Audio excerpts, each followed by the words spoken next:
Respected colleagues, good morning. Welcome to this session. Meeting call to order.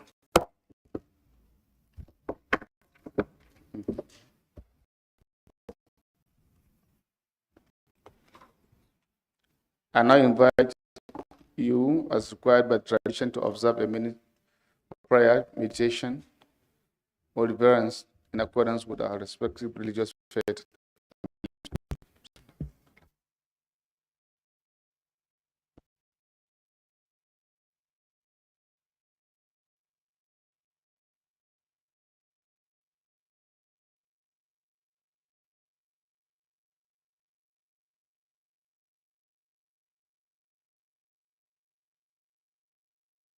Amen.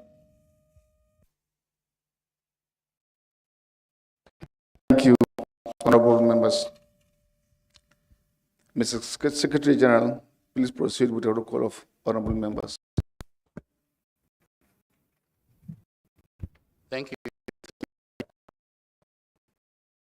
Right Honorable Tony C.D.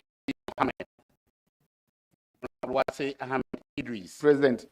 Honorable Sani Malam Shaibu Bukari. Honorable Ibrahima Dinatu. Honorable Pinto Aja Satu Kamara. Honorable Abiyande Dabumi Awaji Inombek. Honorable Abdul Aziz Ayaba Musa. Honorable Adamu Abdu. Honorable Adeyemi Smart. Honorable Edu Johnson Kwaku.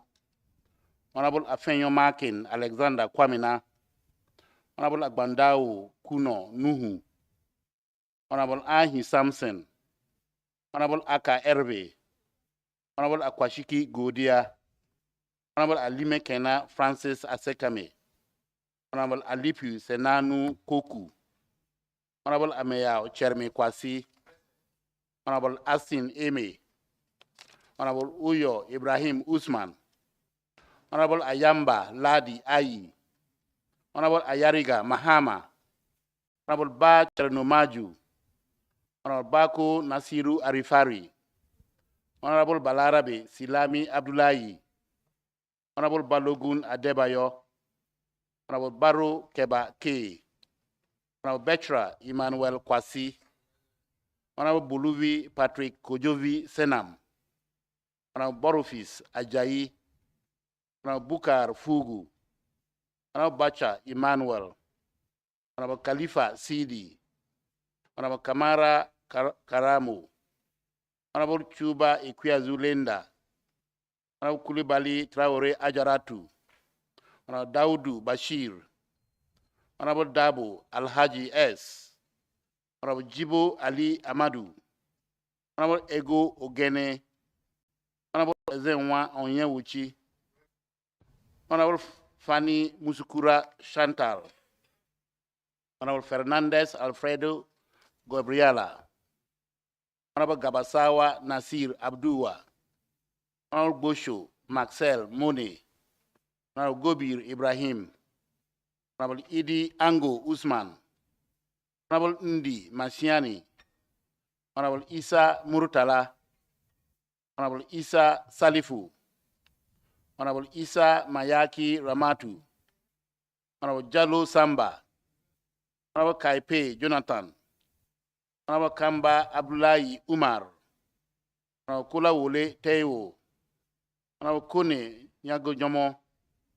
Honorable Kumwe Conan Rene. Honorable Manly Spain Ajibola. Honorable Masakwa Clarence Kotu Momolu. Honorable Medega Fagla Sedami Romarik. Honorable Michelia Aruna. Honorable Mustafa Lekan. Honorable Ndoy Suleiman. Honorable Ndume Mohammed Ali. Honorable Njai Fatumata. Honorable Nubono Azum Hippolyte. Honorable Odebi Tolu. Honorable Okpa Obina. Honorable Okejef Emmanuel. Honorable Olujimi Biodon Christine. Honorable Ono Sandy. Honorable Pereira Diaz Orlando. Honorable Rusha Rosa Lopez. Honorable Rosario De Brito Nelson. Honorable Sahabi Alhaji Yao. Honorable Seidu Alkali. Honorable Sako Mamadou. Honorable Salam Bamidele.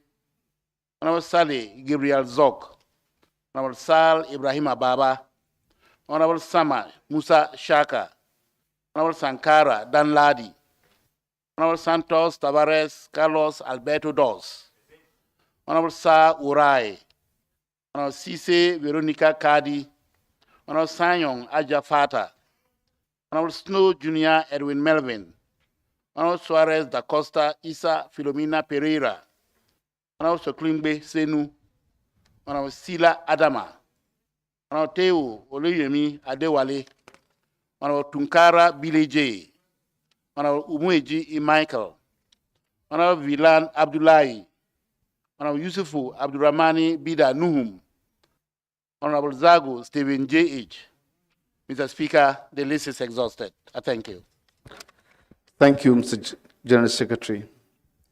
Respected colleagues, in accordance with Rule 71, paragraph 1 of our rules of procedure, plenary may deliberate and settle its agenda irrespective of the number of representatives present.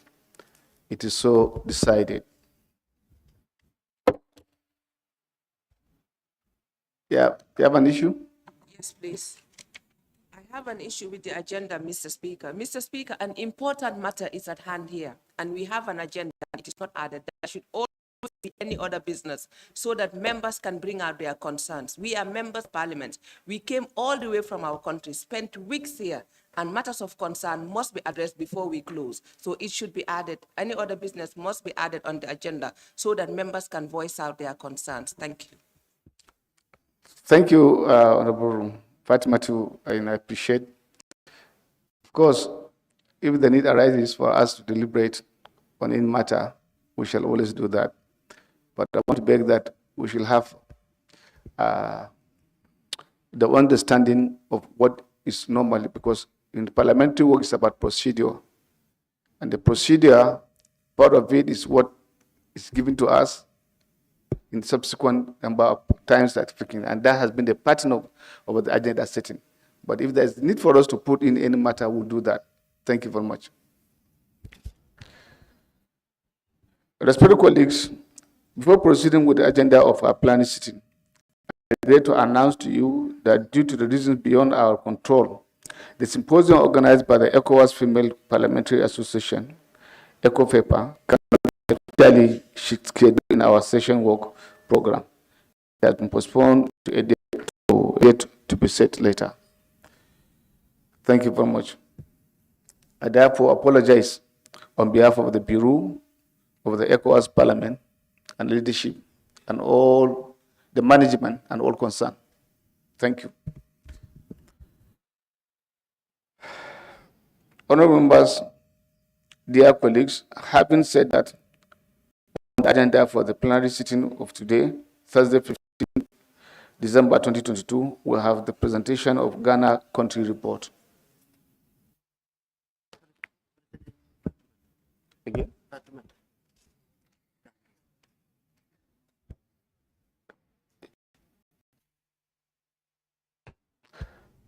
Honorable.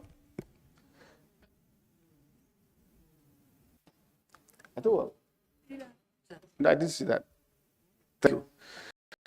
I now give the floor to Ghana delegation to present their report to the plenary. Thank you, Mr. Speaker.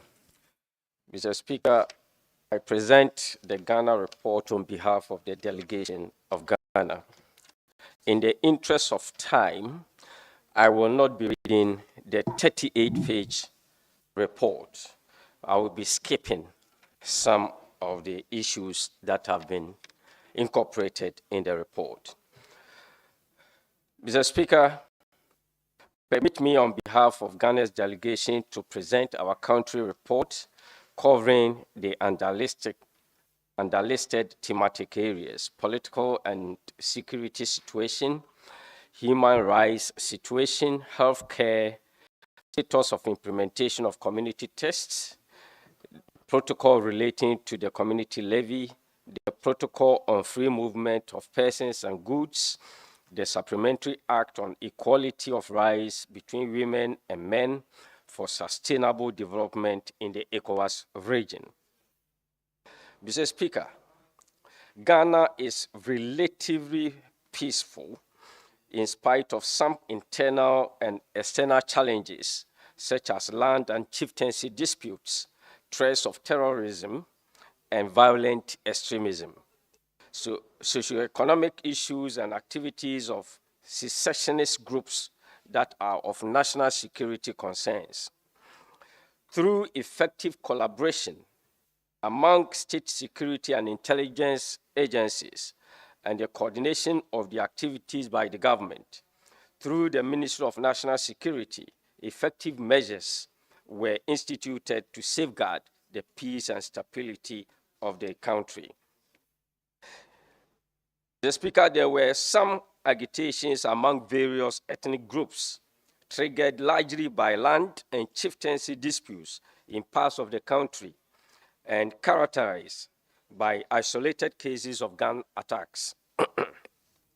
The government, through the relevant security agencies, instituted the following measures to maintain peace in the affected areas: joint patrols by the Ghana Police Service and the Ghana Armed Forces, investigations to identify the individuals behind the shooting incidents for their arrest and prosecution, enhanced efforts by security agencies to intercept arms and ammunition. Additionally, the National House of Chiefs, a body set up to mediate chieftaincy-related issues, continues to engage feuding factions and relevant stakeholders to amicably resolve protracted land and chieftaincy disputes. Mr. Speaker, 2.3, I'm skipping 2.2. The threat of terrorism and violent extremism. Although Ghana has recorded no terrorist attack, we are surrounded by countries experiencing terrorism and violent extremism. The recent surge in terrorist activity in neighboring countries, particularly Burkina Faso, places the country at high risk, considering the proximity of the two countries. An estimated 1,500 displaced Burkinabés moved to Ghana earlier this year. The influx of Burkinabés into Ghana comes on the back of a June 11, 2022 attack on the Volunteers for the Defense of the Homeland by an unknown terrorist group in Bieli, a community in Burkina Faso, about 150 meters away from Ghana. Mr. Speaker, 2.4. Government launches citizen awareness campaign. The government of Ghana, through the collaboration of the Ministries of National Security and Information, launched a citizen awareness campaign dubbed See Something, Say Something. The campaign is aimed at raising the security consciousness of Ghanaians and encouraging them to report suspicious persons and activities that could undermine national security. As part of the campaign, videos, audio visuals, and documentaries continue to be aired on traditional TV and radio stations and social media to enhance collaboration between the relevant stakeholders and personnel of state security agencies toward identifying potential and actual security threats in their communities.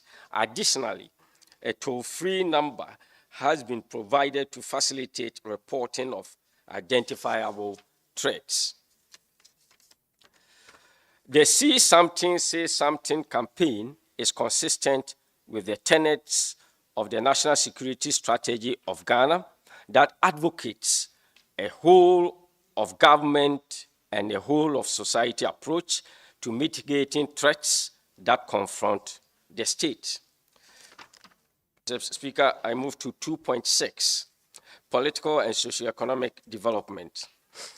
The political situation for the year 2020 has been relatively calm, despite some agitations by citizens over the high cost of living and doing business, among others. Public sector workers embarked on industrial actions for varied reasons, including the demand for the payment of a 20% cost of living allowance. Through a series of engagements and negotiations, the government agreed to pay 15% of the basic salaries of workers. The payment of COLA has, however, added to Ghana's wage bill in excess of an estimated 2 billion Ghana cedis for the fiscal year. Although the payment of COLA generally calmed tensions, labor unions are yet to agree with the government on a percentage increase in salaries for the ensuing year. Mr. Speaker, 3.2, discrimination and violence against women. Women and girls face varying forms of discrimination, abuse, or violence in Ghana. These include violence against women alleged to be witches, child, early and forced marriages, female genital mutilation, domestic abuse and rape.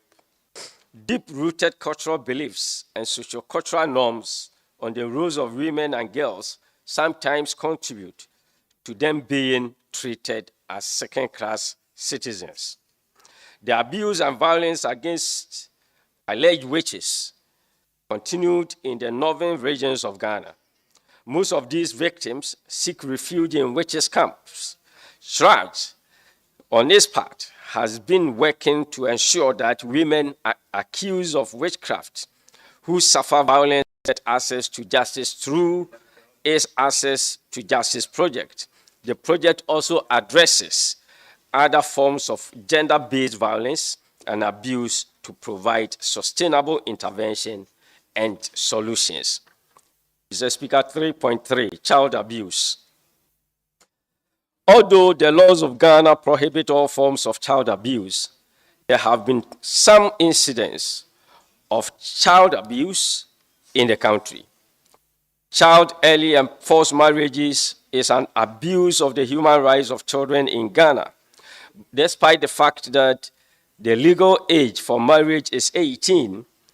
About 21% of females are forced into marriages before they attain the minimum legal age for marriage. Statistics from the Domestic Violence and Victim Support Union of the Ghana Police Service also indicate that the defilement cases are higher than rape cases. Government has instituted some measures to protect the rights of children. For example, the Child Marriage Unit of the Domestic Violence Secretariat of the Ministry of Gender, Children and Social Protection has launched the first national strategic framework on ending child marriage in Ghana, 2017 to 2026. Also in December 2020, the Parliament of Ghana passed the Cybersecurity Act 2020 to help strengthen Ghana's response to exploitation and abuse.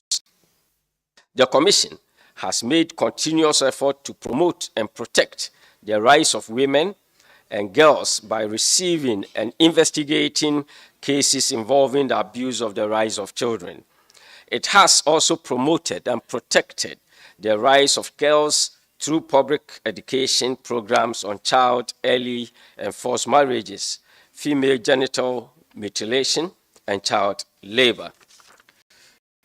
Mr. Speaker, I skip all the way to page 14 of the English version, 4.5, management of COVID. Following the emergence of the COVID-19 pandemic in the country in March 2020, the Ministry of Health developed a national strategic COVID-19 response plan. The COVID-19 Emergency Preparedness and Response Project, with support from the World Bank Group, was developed to coordinate resources and reduce duplicity of actions. It was implemented nationwide and has contributed immensely to improve COVID-19 prevention, detection, and response through emergency COVID-19 response, strengthening multi-sector national institutions and platforms, community engagement and risk communication, and 4, monitoring and evaluation, and project management. Touching on the cases and treatment outcomes, Ghana experiences about 4 waves of the pandemic, which continues to rise and fall with marked new cases from community transmission and travelers at its borders. As of 30th September 2022, the country had recorded a total of 166,133 confirmed cases of the disease. Out of this number of infected people, 169,659 recovered and 1,459 died, indicating a case fatality rate of 0.86%. The active number of infected people was 534 as at the time of reporting. Majority, representing 59.2% of the COVID-19 cases, were detected through enhanced contact tracing, while 7,667, representing 4.5%, were detected at the Kotoka International Airport. The cumulative number of tests conducted in the period under review was 2,507,397.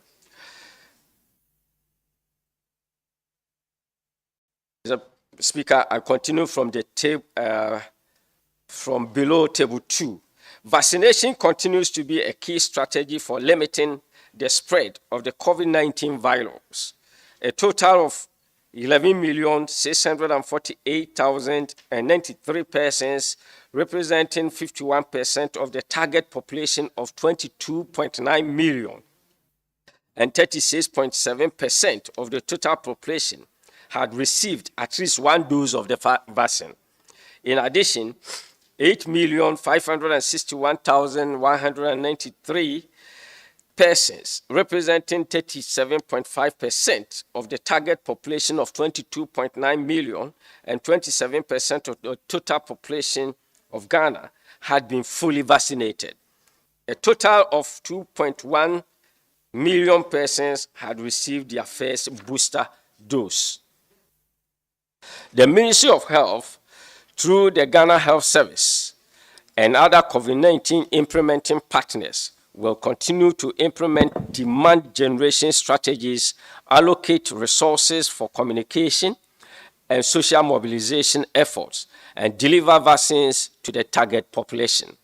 The implementing partners will also make effective use of multiple and diverse channels to deliver information.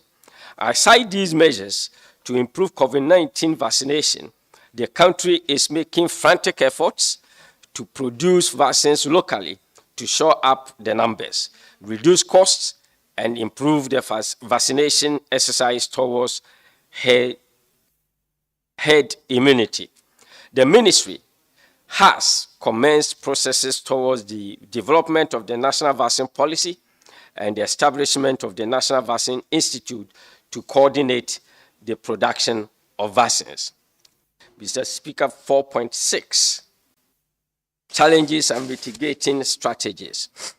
Despite remarkable improvements in many of the performance outcomes, COVID-19 pandemic remains a major challenge affecting health service delivery. The quest to attain herd immunity by vaccinating majority of the population is hampered by vaccine hesitancy, especially in the southern belt of the country. The sector is faced with operational challenges. Among others include inequity in the distribution of health professionals, delays in data reporting from agencies, and the lack of adherence to project timelines due to non-release of funds, thereby affecting overall project completion that affected effective implementation of planned activities. Nonetheless, migrating measures such as technical working group engaging heads of institutions for prompt data reporting and contract duration extension, among others, are being put in place to address them for improved performance. Mr. Speaker, status of implementation of ECOWAS tests. 5.1.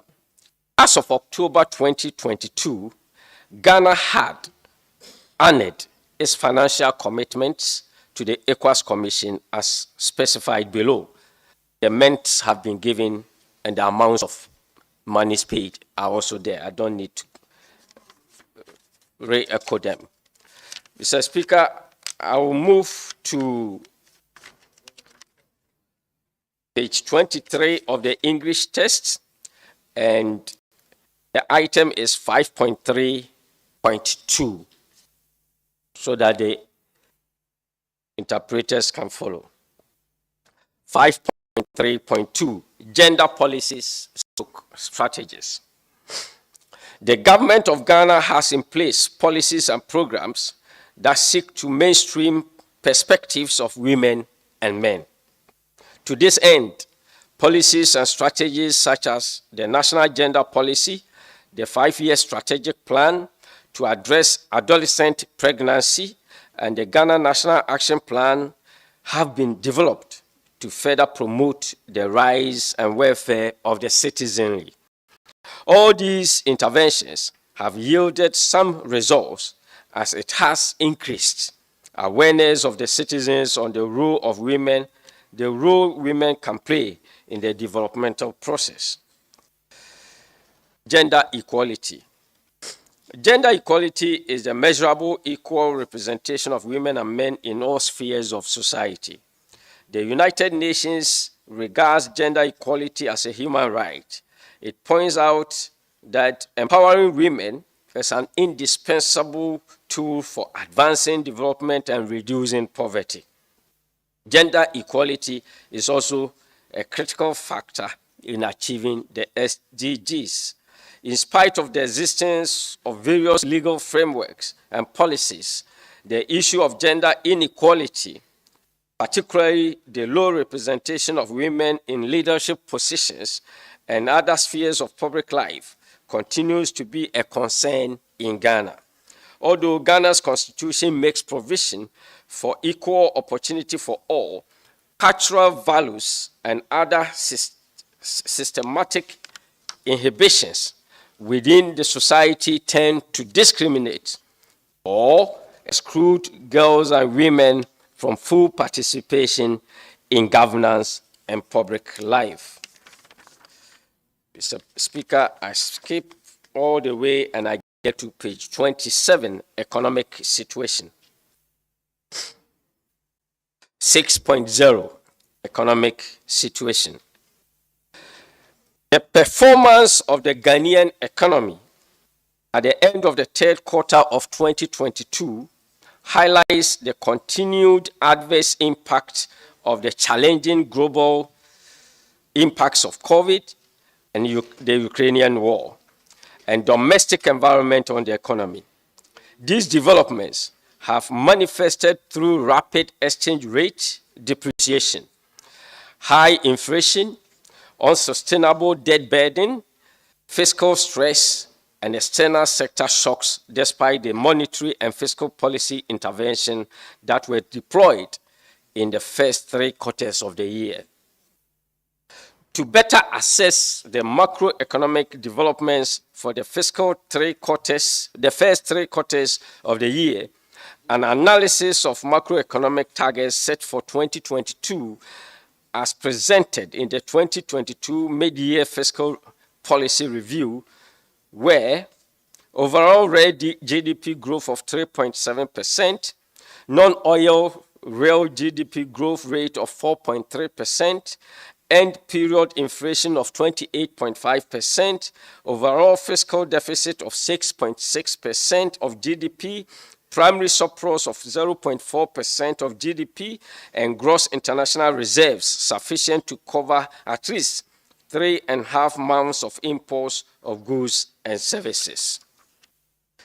Mr. Speaker, I move to 6.2.1, revenue performance.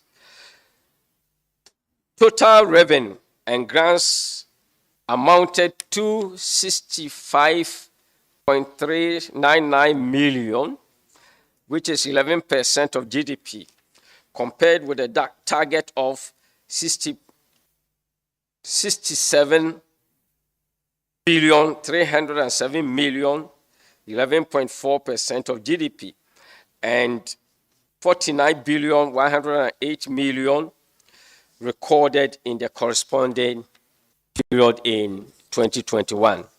The outturn for total revenue and grants represents a shortfall of 2.8% compared to the period's target, and year-on-year growth of 33.2%. The shortfall in revenue stemmed from the less robust performance recorded in all the revenue handles of the period.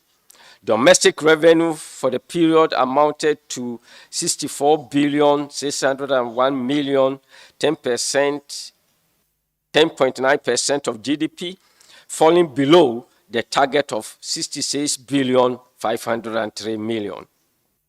The outturn, however, represents a year-on-year growth of 34.0% and constituted 98.8% of total revenue and grants. Mr. Speaker, expenditure performance. Total expenditure for the period amounted to 109 billion 421 million, above the target of 103 billion 992 million Ghana cedis. Compensation of employees amounted to 27 billion 146 million, which is 4.6% of GDP, 2.9% below the budgetary provision of 27 billion 947 million. Interest payments for the period amounted to 37 billion against the target of 30.890 billion, reflecting the higher cost of borrowing and the adverse impact of the currency depreciation on external interest. Domestic interest payments constituted 78% of the total interest payments for the period. Mr. Speaker, I move to page 30 of the English version, and the item is 6.3, public debt developments. Mr. Speaker, at the end September 2022 provisional figures indicate that total gross public debt stood at 467,371 billion Ghana cedis, representing approximately 75.9% of GDP. The domestic debt component is 105.657 billion, which is 31.79% of GDP, whilst external debt is 271.7 billion, representing 44.15% of GDP.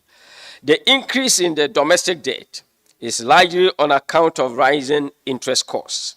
Domestic debt as a share of total public debt reduced from 51.6% in 2021 to 41.9% as at end September 2022. The external debt as a percentage of the total debt stock is 58.1% as at end September 2022. The sharp growth in the external debt stock is largely driven by the depreciation of the local currency. The depreciation of the Ghana cedi added 93.855 billion Ghana cedis to the external debt stock. Overall, debt accumulation increased from 20.7% in 2021 to 32.7% as at end September 2022, reflecting the impact of the depreciation of the Ghana cedi on the external debt side. Mr. Speaker, I move to 6.3.3, page 32 of the English version of the report. The foreign exchange market witnessed intense pressures from both domestic and external factors, and the local currency weakened significantly over the review period. Cumulatively, the Ghana cedi depreciated by 53.8%, 45.7%, and 46.9% against the US dollar, the pound sterling, and the euro, respectively. Mr. Speaker, 6.6, page 33. Key interventions to address current economic challenges. The present economic challenges requires that government compels government to act with greater urgency to transform the economy through a renewed focus on import substitution and export orientation, to promote job creation while ensuring protection of the vulnerable. In view of this, government will take the following measures, among others, to lessen the economic challenges in the country. 1, support local capacity to produce items that account for about 45% of the value of imports. These include rice, fish, sugar, poultry, cement, and pharmaceuticals. 2, facilitate access to service arable lands for large-scale commercial farming in strategic locations by focusing on land development and construction of irrigation facilities. Create a minimum of 1 million jobs for the youth under the Youth Start program through the provision of soft loans for the setting up of youth-led enterprises over the period 2022 to 2025. 4, mount an aggressive awareness program under its See Ghana, Eat Ghana, Wear Ghana, Feel Ghana campaign to promote patronage of made-in-Ghana products in the tourism and hospitality industry through the Ghana Tourism Authority. 5, leverage on African Continental Free Trade Area to develop and implement policies to attract investment into strategic manufacturing sectors and use the network of missions and representational offices on the continent to pursue market access opportunities for Ghanaian products. 6, double the amount of the Livelihood Empowerment Against Poverty grant from 45 Ghana cedis per household to 90 cedis per household.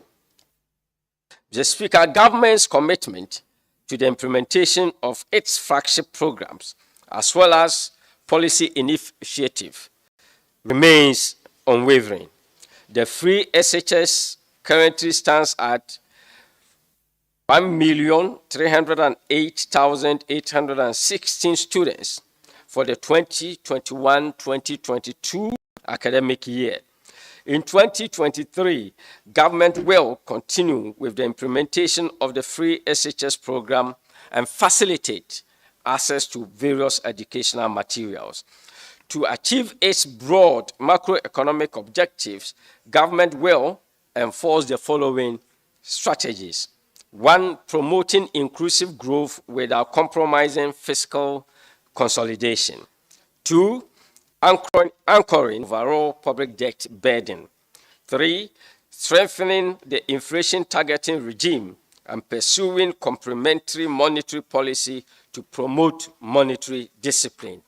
And 4, pursuing complementary external sector policies to ensure exchange rate stability and favorable current account balance. By way of conclusion, Mr. Speaker, Ghana remains committed to contributing its quota towards achieving the ECOWAS agenda. Thank you. Merci beaucoup. Obrigado. Mr. Speaker. Now, Thank you very much, brother, colleague, for the wonderful presentation.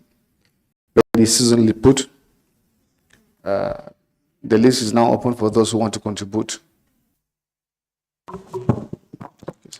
Thank you, Mr. Speaker, and thank you, Honorable, for that wonderful report. Mr. Speaker, the area that I may be just concerned is the economic part of the report.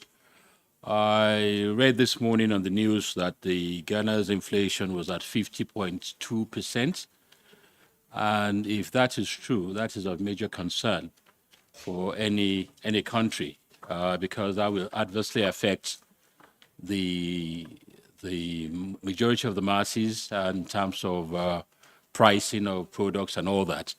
And if that is not adequately managed, it can lead to social upheaval or social instability. So it's just important that we point that out, that they need to keep an eye on that and find a way expeditiously to bring down the rate of inflation. Thank you, Mr. Speaker. Thank you. Any other intervention? Mr. Zoom. Oui, Monsieur le Président. Yes, sir.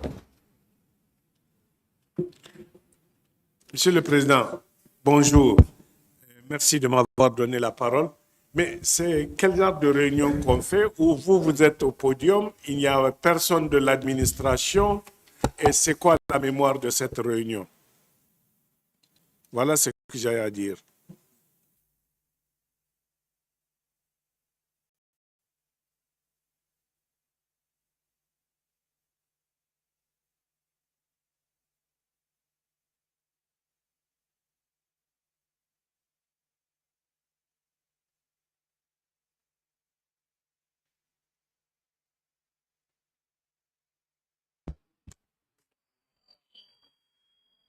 Are you done?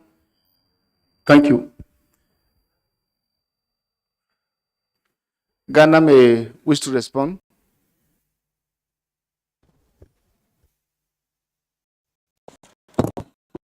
Thank you, Mr. Speaker. I would like to respond to the issue raised by my honorable colleague on the depreciation of the cedi. I mean, it's a worrying situation, and I think that has to do with a lot of external factors. But I would also like to bring to the attention of members that as of today, the cedi has also appreciated about 10%. And that is something that we need to bring to the attention of everybody. And this has happened from a week ago. The cedi was the worst performing currency. But as of today, if we all check, we'll realize that the cedi has appreciated. Now, from 15 Ghana cedis to $1, now to about 9.5 Ghana cedis. So this shows that we are hopeful with the program that is coming on board, with the negotiations that Ghana has reached with the IMF. We are very certain that by first quarter of 2023, most of the economic issues will be handled. Thank you, Mr. Speaker. Thank you, brother, for the response.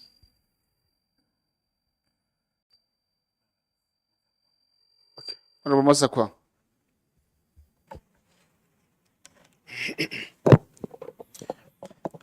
Mr. Speaker, thank you. Let me join other colleagues to thank Ghana for a very comprehensive report.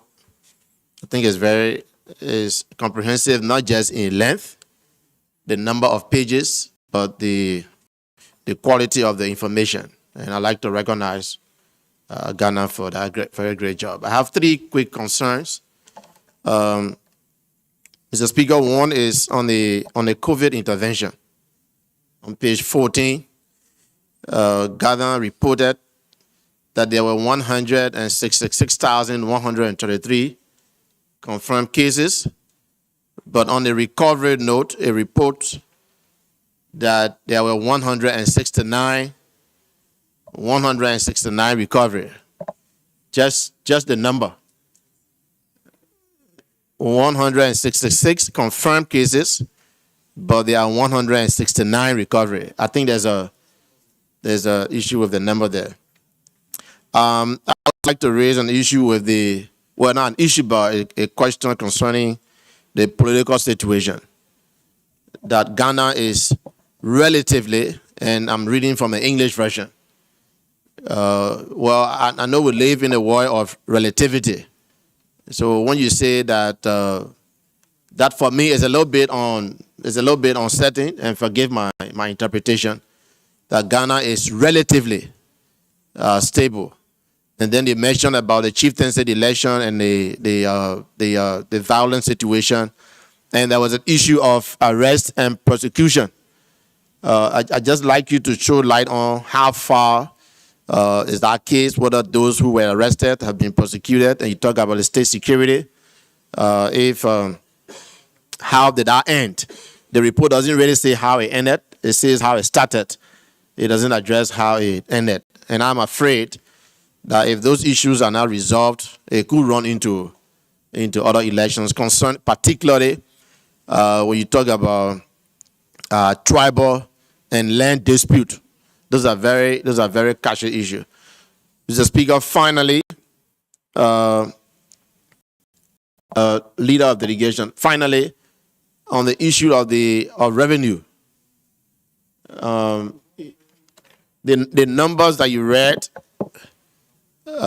says very clearly that there's a huge step up in the revenue. It is my understanding that there was a topical issue in Ghana where the current government was trying to introduce new revenue sources, adding new taxes. And there was a little bit of disagreement or controversy between the ruling party and the opposition. Is the increment in your revenue, is it due to introduction of new revenue sources or new revenue streams versus increase in the numbers from the traditional sources that you have had? So my point is that you have introduced new revenue sources which could be imposing additional burden on the people. So you could see increase in revenue the population, given the strength of the economy. So I just wanted to see how you tie that into the increase in revenue is attributed to what? New revenue sources, increase in traditional sources, or what is it? What can it be attributed to? Thank you so much, Mr. Speaker, for the opportunity. Much. Ghana, please respond. Thank you, Mr. Speaker. The first issue about the numbers, I think they were misplaced. 169 million thousand should replace 166, and 166 comes to the place of the other.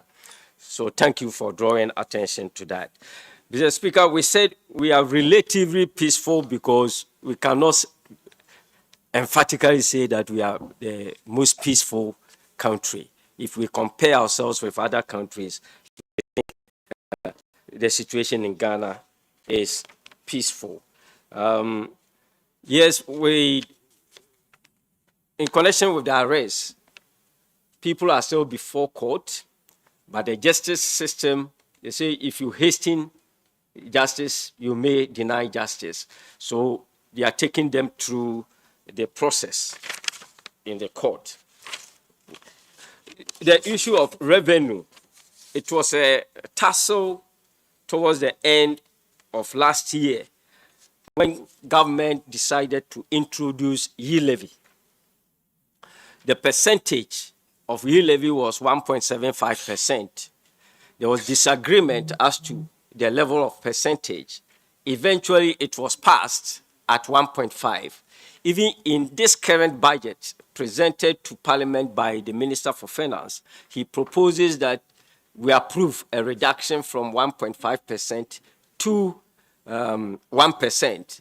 But then when we reduce from 1.75% to 1.5%, a lot of people or organizations that would have been in the tax net were excluded. So we did not get the target. And that is why our budget for 2022, we couldn't meet the revenue target because we passed the year levy very late. About half of the year was gone, so we didn't get the money. And we also excluded most of the people that were supposed to pay. We are hoping that moving forward, things will get better.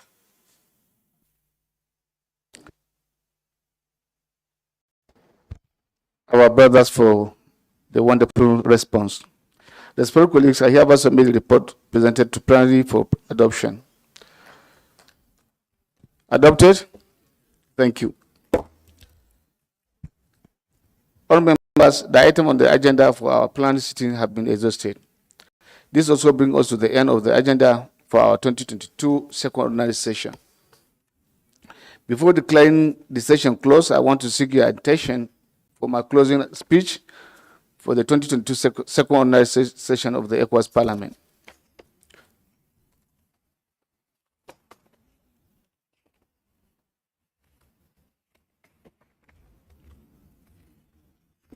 So,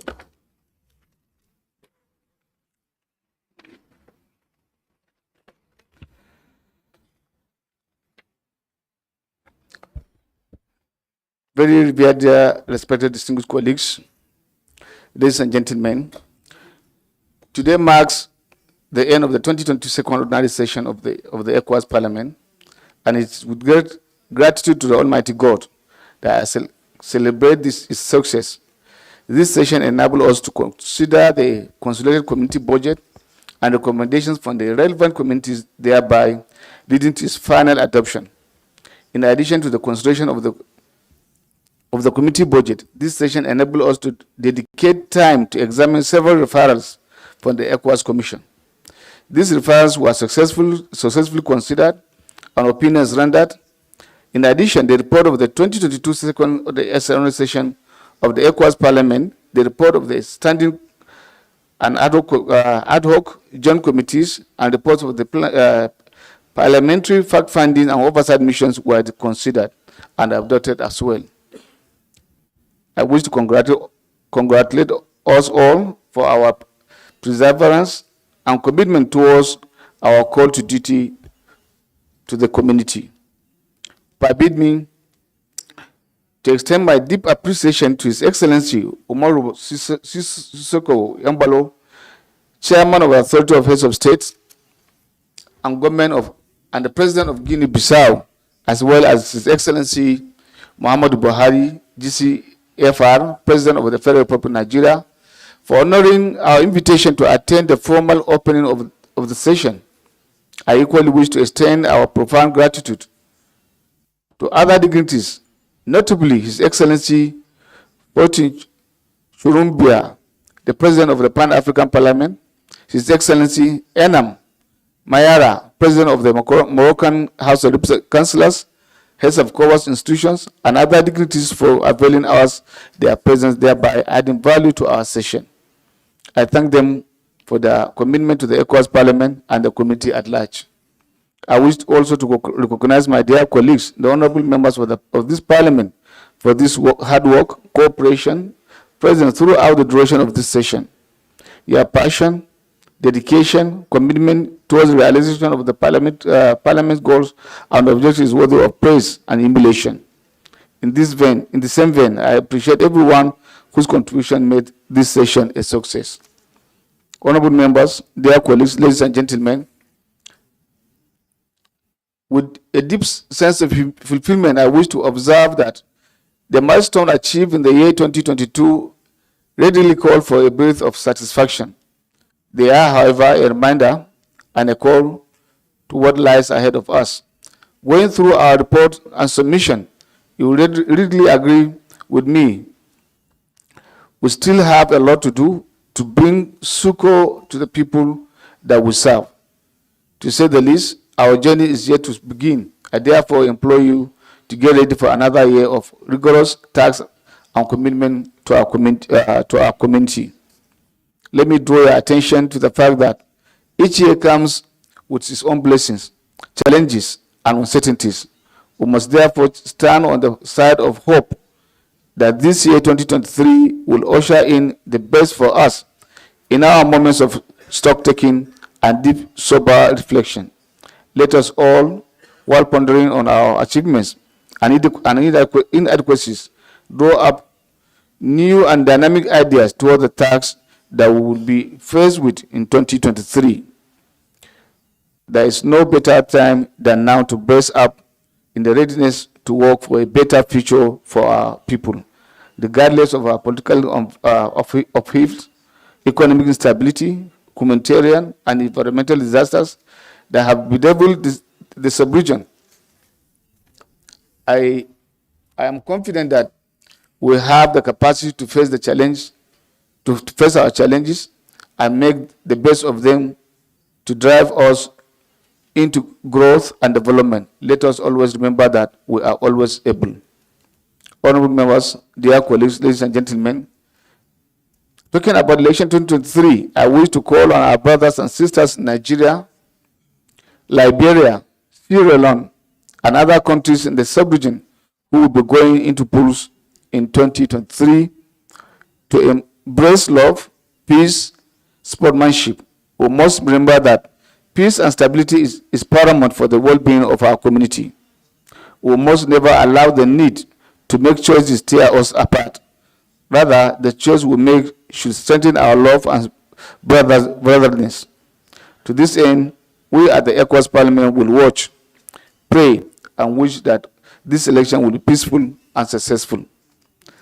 As I officially declare this session closed, I wish to thank the Secretary General, directors, and staff of the ECOWAS Parliament who continue to render selfless service to this Parliament. Also, I extend my appreciation to the ad hoc staff as well as our service providers for making this session successfully. It has indeed been a pleasure to work with you all. Accept my warmest wishes for the holiday session. Thank you. Merci. Abrigado. Thank you very much.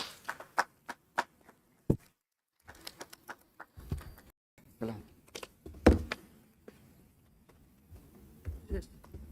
I think we're done.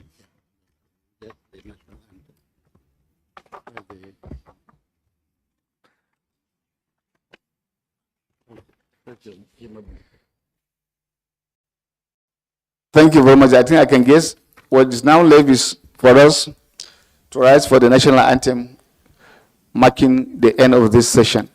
Thank you very much.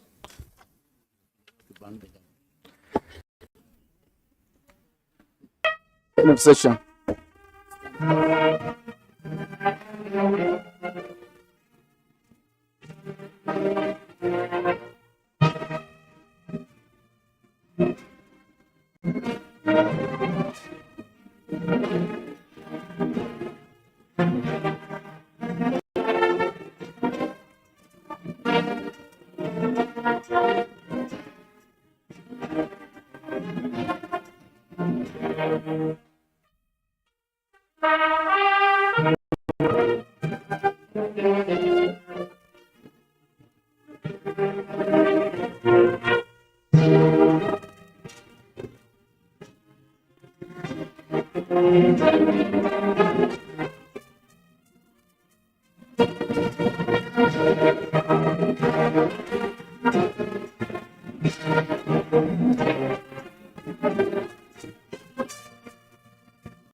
Thank you very much. We wish our Christian brothers Merry Christmas, Happy New Year, prosperity. The sitting is hereby adjourned.